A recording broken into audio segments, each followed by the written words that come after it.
भारत और चीन के बीच बनी हुई विवाद की स्थिति किसी से छुपी नहीं है और इसी के तहत भारतवासियों के मन में कुछ प्रश्न भी उभर रहे हैं कि क्या मोदी सरकार भारत और चीन के बीच बढ़ते विवाद को सुलझा पाएगी या नहीं। आखिर ये विवाद कब तक जारी रहेगा। क्या भारत और चीन के बीच 1962 के बाद फिर से कोई युद्ध होने जा रहा है। क्या चीन भारत के लिए पाकिस्तान से ज़्यादा खतरनाक है।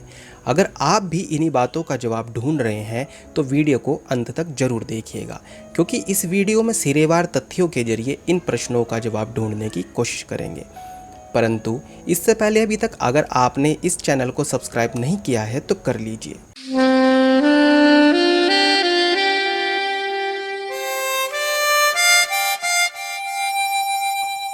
15 जून की रात को लद्दाख में चीन की कायरता को पूरा विश्व जान चुका है।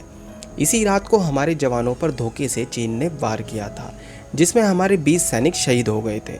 परंतु इस घटनाक्रम में भारतीय सेना के जवानों ने चीन को करारा जवाब दिया था, जिसमें चीन को दोगुने रूप में भारी कैजुअलिटी का सामना करना पड़ा था। कहीं समाचार व न्यूज़ रिपोर्ट के मुताबिक चीन के 43 सैनिक मारे गए थे, परंतु चीन एक लोकतांत्रिक देश नहीं है। वहाँ पर कम्युनिस्ट सरकार का कब्जा है, इसलिए कभी भी वहाँ से ऐसी खबर बाहर नहीं आती, चाहे वह इस तरह सेना से जुड़ी हो या कोरोना वायरस से हुई मौतों पर। फिलहाल इस घटना के बाद से ही भारत देश के लोगों में चीन को लेकर काफ़ी गुस्सा देखा जा रहा है। कोई चीनी माल का बहिष्कार करने को कह रहा है तो कोई चीन को सबक सिखाने की बात कर रहा है। फिलहाल सरकार इस घटनाक्रम पर अपनी नज़र पूर्णतः बनाए हुए है। इस बात का संदेशा इस बात से ही लगाया जा सकता है कि भारत सरकार ने LAC पर जारी दिशा निर्देशों में भारी बदलाव किया है। इसका अर्थ हुआ, जहां भारतीय सेना LAC पर चीन के साथ हुए समझौतों के तहत हथियार का प्रयोग नहीं कर सकती थी, इसमें बदलाव करते हुए भारतीय सेना को इसकी मंजूरी दे दी गई है। ऐसी स्थिति होने पर सेना के लोकल कमांडर भी हथियार का प्रयोग कर सकेंगे। इससे पहले भी डोकलाम का विवाद हो या पाकिस्तान पर सर्जिकल स्ट्राइक जैसे मजबूत फैसले लेने हो, सरकार ने यह बखूबी करके दिखाया है। इससे ये बात स्पष्ट हो जाती है कि मोदी सरकार इस स्थिति को संभाल लेगी। कई सर्वे में ये बात सामने भी आई है कि चीन पाकिस्तान के मुकाबले भारत का बड़ा दुश्मन है, जो कहता कुछ है और करता कुछ है। चीन की कथनी और करनी में बहुत अंतर दिखाई पड़ता है। जिस प्रकार चीन अपनी सेना का जमावड़ा LAC पर बढ़ा रहा है, इससे दोनों देशों के बीच युद्ध जैसी स्थिति बनी हुई है।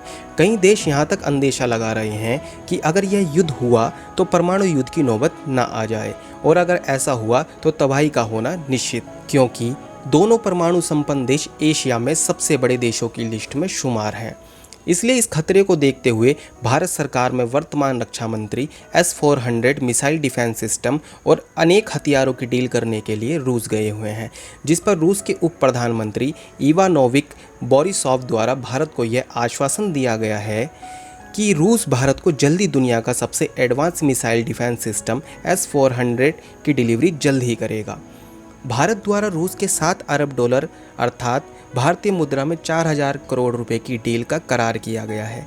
इससे पहले चीन के सरकारी अखबार पीपल्स डेली ने रूस से अपील की थी कि वह यह एडवांस 400 मिसाइल सिस्टम भारत को ना दे, पर रूस ने अपने पुराने दोस्त भारत का पुनः साथ दिया है। इससे यह स्पष्ट हो जाता है कि भारत पर युद्ध का खतरा मंडरा रहा है, पर इस पर भारत सरकार और भारतीय सेना मुस्तैदी से नज़र बनाए हुए है और चुनौती से निपटने के लिए तैयार है।